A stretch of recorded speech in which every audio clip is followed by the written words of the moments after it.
Originally written in Hebrew or Aramaic, the Book of Enoch contains passages that have always been seen as inconsistent with church dogma, and are therefore classified as an apocryphal book and shrouded in mystery.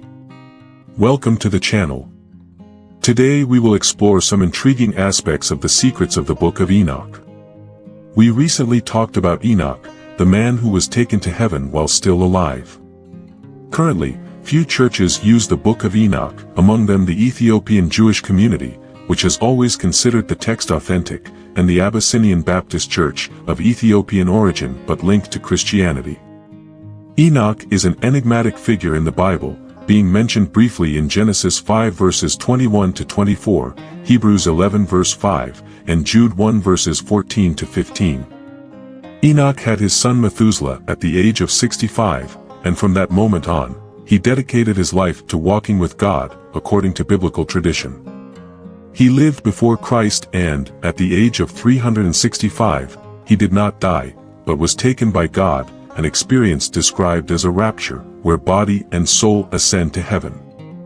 This passage is found in Genesis 5 verse 24, and Enoch walked with God, and was no more, for God took him. For many scholars, it is clear that Enoch was taken to be with God, leaving no trace of his body. Comparisons are made between Enoch and Elijah, another biblical character who was taken up, but in a different way, as described in 2 Kings 2 verse 11, where Elijah is taken up to heaven in a chariot of fire in the midst of a whirlwind. For some conspiracy theorists and more daring scholars, this carriage could be an extraterrestrial spaceship, since many sacred arts feature representations that suggest something beyond the common imagination, including the famous example of the paintings in the Visoki Dekanai Monastery in Kosovo, which some believe depict figures and objects that resemble spaceships. This more open approach has led many to reinterpret the ancient texts and representations, suggesting that what for some was seen as miraculous, for others, could be something much more surprising, such as visits from beings from other worlds. In a fresco by an unknown artist, which depicts the crucifixion of Jesus and was created in 1350, two strange flying objects can be seen, one on each side of the painting, as if crossing the sky. Without much imagination, one can clearly see figures seated inside each of these objects, as if they were pilots operating navigation controls. This detail went unnoticed for years until it was noticed by a young art student in 1964. Sometimes it takes an open mind to notice certain hidden details. Some theorists suggest that the account of Enoch's ascension to heaven could actually be a description of an abduction by extraterrestrial beings. Enoch, in describing his experience of seeing different levels of the sky, could be referring to different locations in the galaxy or on a specific planet. In chapters 17 to 36, Enoch recounts journeys to different worlds, describing firmaments far from ours, where he encountered winged creatures with crocodile heads and lion tails. In the seventh heaven, he is said to have met the creator of the worlds, who explained the formation of the earth and the solar system. A curious detail that arouses the interest of flat earthers is the idea that the earth is not a spherical body, but rather a disk. And, contrary to what we know, the sun revolves around the earth. These same theorists believe that the ancients were frequently visited by extraterrestrial beings, and Enoch was no exception.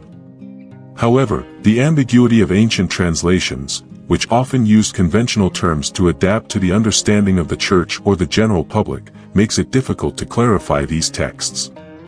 There is a passage in the words of Enoch in which he describes being visited by two beings of great knowledge, the likes of which he had never seen on earth. Their faces shone like the sun, their eyes were like burning lamps, fire came out of their mouths, their garments were like feathers, and their feet shone brighter than snow.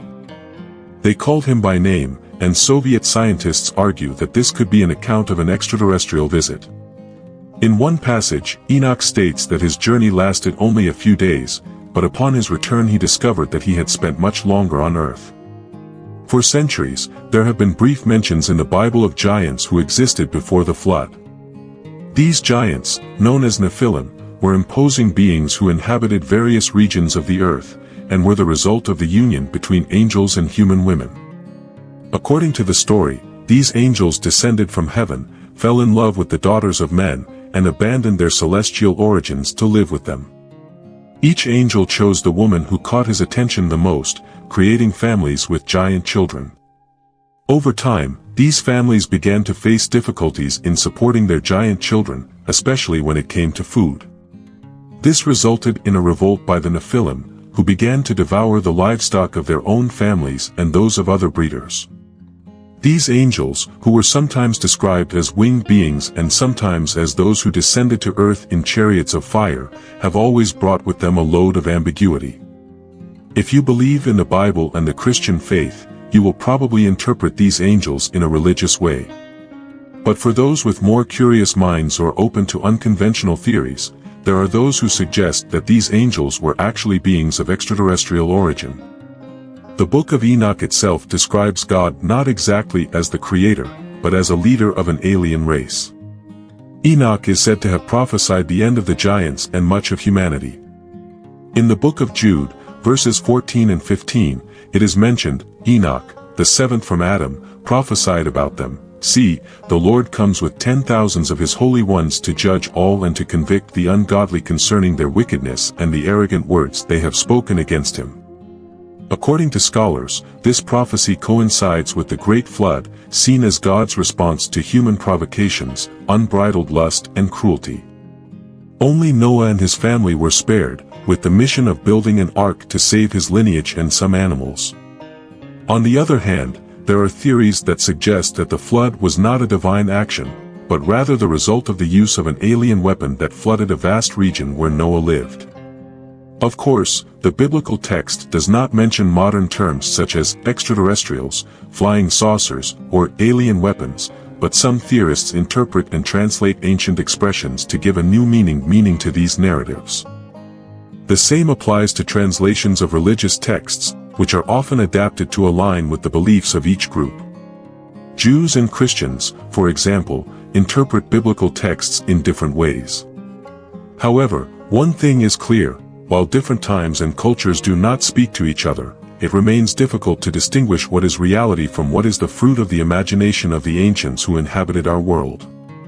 The Book of Enoch remained hidden for centuries until it was discovered in 1947, near the Dead Sea, as part of the famous Dead Sea Scrolls collection. Another mystery surrounding the Book of Enoch is its authorship. Many scholars believe that Enoch was not the author of the book. Instead, his name may have been used by someone else years after his rapture, as a way of legitimizing the written content.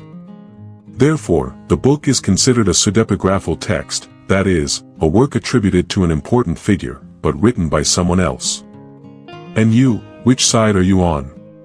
Conservative or conspiracy theorist, religious or scientific? Leave your opinion about the Apocrypha and, in particular, about the Book of Enoch in the comments. If you liked the video, don't forget to leave a like. A big hug, God bless you and see you next time.